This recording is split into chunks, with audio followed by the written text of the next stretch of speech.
The evil enchantress? That's it. That's the evil witch, the one who kills the prince after he gets her pregnant, of course. Of course. It would be a stretch to call Charmed Season 4, Episode 6, A Night to Remember one of my all-time favourites in the series canon, but I wouldn't be lying if I said it's one I always enjoy watching. It's just one that's kind of stayed with me for as long as I can remember. While we're all trying to work out what I actually mean by all those double negatives, let's get down to the recap. Phoebe, we can't schedule vanquishes, okay? Demon attacks don't usually fit into the day planner. We're now 6 episodes into the Paige era, and Sister Number 4 is still living in her own apartment across town, which Piper and Phoebe find rather inconvenient, since they're being besieged by the Shocker Demon, who can attack them through any active electronics, and thus leaving Piper without her morning coffee and Phoebe without a hairdryer. As they need the power of 3 to vanquish him, they suggest that Paige move into the Manor. Well, she's gonna have to sooner or later, isn't she? I never really thought about it. She's not receptive to the idea, since she still wants to keep a life separate from witch obligations. I don't want being a witch to take over my life. It's just too much responsibility. We also get to learn that in her past life, she was the evil enchantress, who, well, the name should say it all. Because I'm petty and evil. She enslaved a fair young maiden and cast a spell over her prince-fiancé to make him fall in love with her, so she could marry into the royal family and create a whole dynasty of dark magic. The evil enchantress bore an heir, killed a prince, and ruled the kingdom forever. What kind of fairy tale is that? I make no secret of the fact that I shamelessly love fairy tales. I grew up with Disney and Lord of the Rings, and I was always on the lookout for anything with a fairy tale theme. And while I gobbled up the darker and revisionist takes on fairy tales during the 2010s, and I enjoy a deconstruction that actually says something important, there is still something very comforting and satisfying about a fairy tale story that simply is what it is. That evil die and good endure. I recently rewatched Sleeping Beauty for the umpteenth time, which was one of my childhood favourites, and I still rank it in my Disney top 5, and I was just taken by how refreshing it was in its simplicity. And out of all the live-action remakes, the one I enjoy most is Cinderella.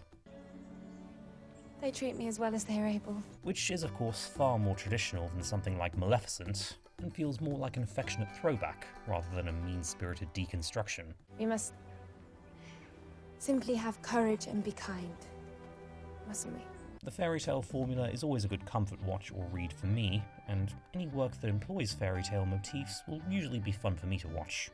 Stars have aligned. A Night to Remember is of the pleasingly indulgent variety in terms of fairy tale motifs.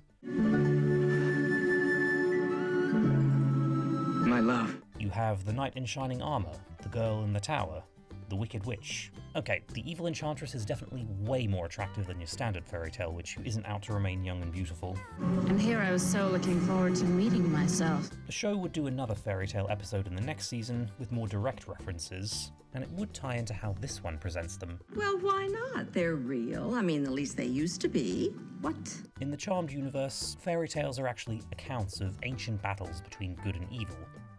And of course, the evil enchantress turns out to be Paige's past life, with her remembering the end to the story being much darker.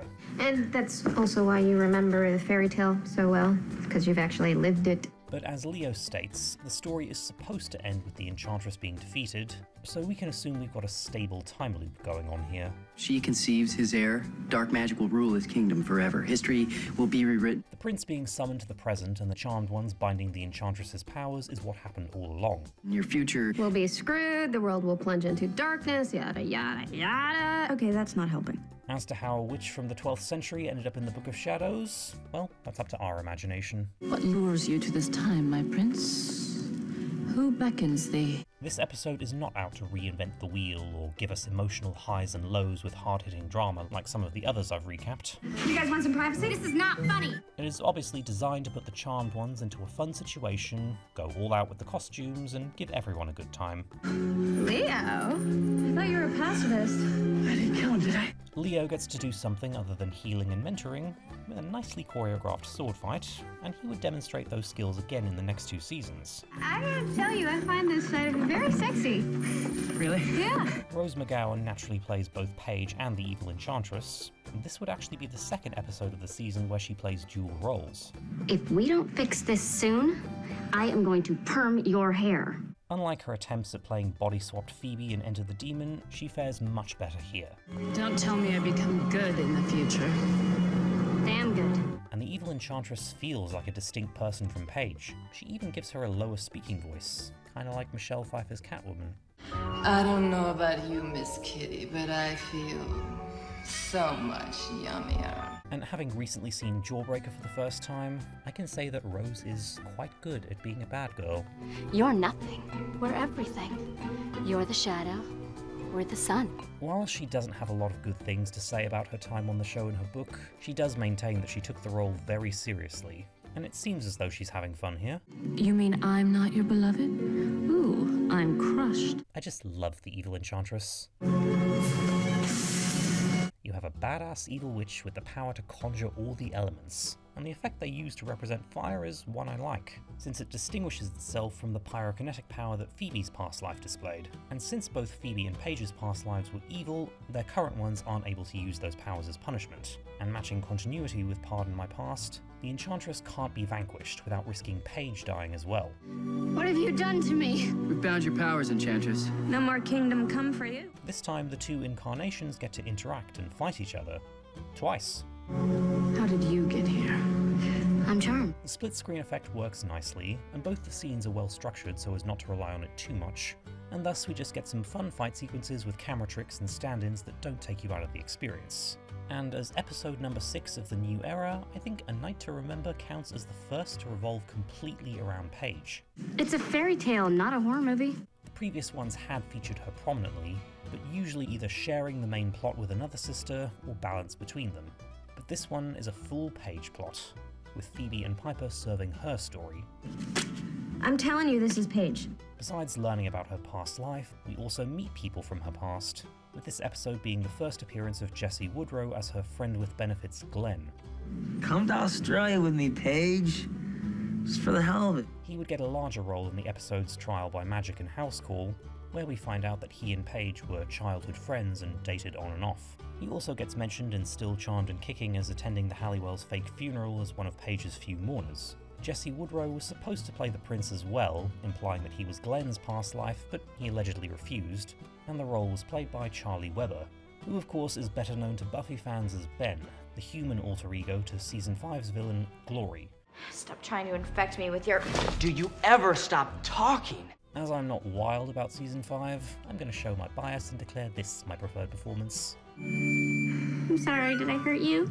You could never hurt me, my love. I mean, he is running around San Francisco in chainmail, fighting demons made of electricity with just a sword, and carjacking a cement mixer thinking it's a dragon. He is committing to this character. But isn't that what true love is?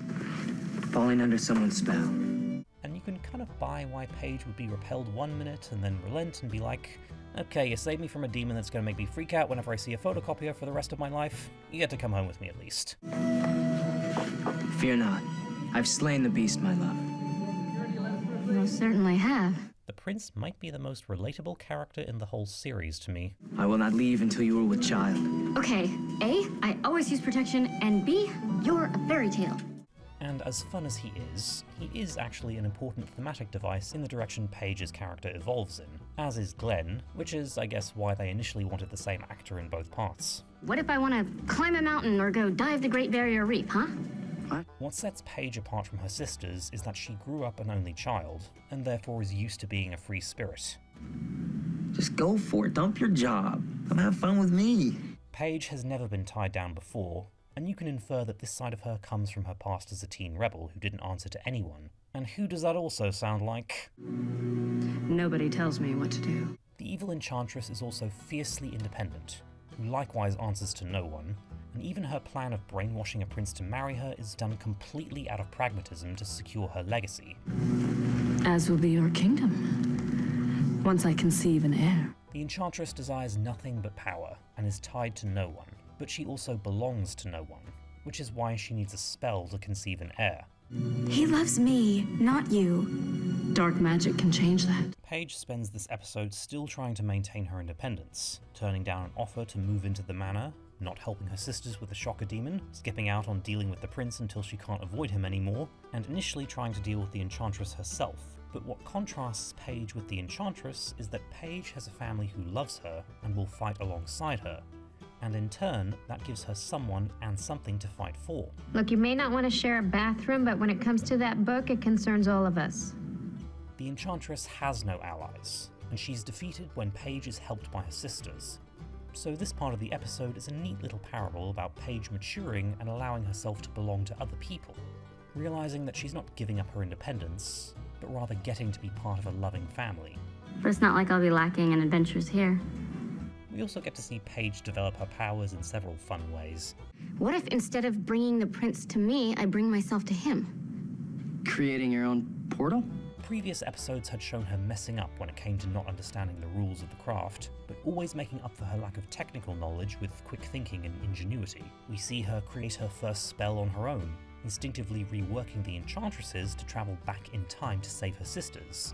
And most awesomely of all, since her powers won't work in the past, she channels the enchantresses. It was always my personal theory that Paige was really the most powerful charmed one, and you can see how this episode helped feed that bit of headcanon. Also, note that it's not until after she helps reform the power of 3 that they're able to summon spirits who could become corporeal, suggesting that a witch who's also half Whitelighter made the charmed ones even stronger.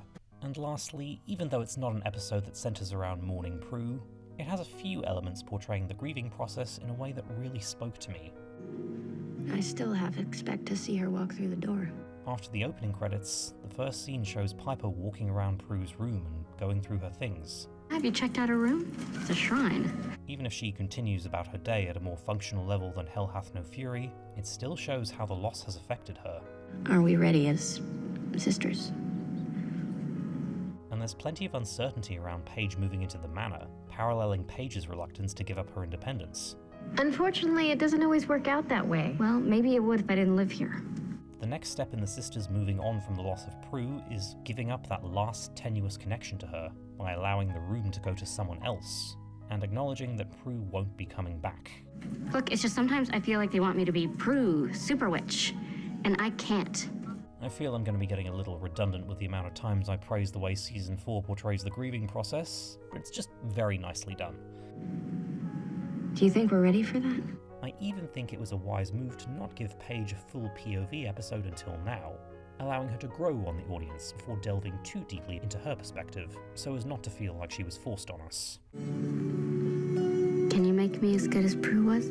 So in closing, A Night to Remember is one of the mellow episodes that you saw a lot of in the old pre-streaming and pre-golden age of television days. It's in every fairy tale. When the network shows had to have 20 or so episodes in a season, and so not every story was designed to escalate the stakes or bring you riveting plot twists. Sometimes they could be filler and forgettable, but not always. Sometimes you'd get standalone stories that would be self-contained, but still could develop the characters and put them in interesting situations. And in my book, finding out your past self was a fairy tale enchantress who could conjure the elements and had a generous bust line definitely qualifies as interesting. Okay, I can deal with this. If Paige is your favourite charmed one, then this is a nice comfort watch, as it is also if you unashamedly love anything to do with fairy tales. Which, well, guilty again. What land did you come from? Disneyland. I can't think of a non-cliché line to close a video on a fairy tale topic, so I'll at least leave it up to someone far more qualified than me. Take it away, ladies. And they lived happily ever after. Yeah, right. Right.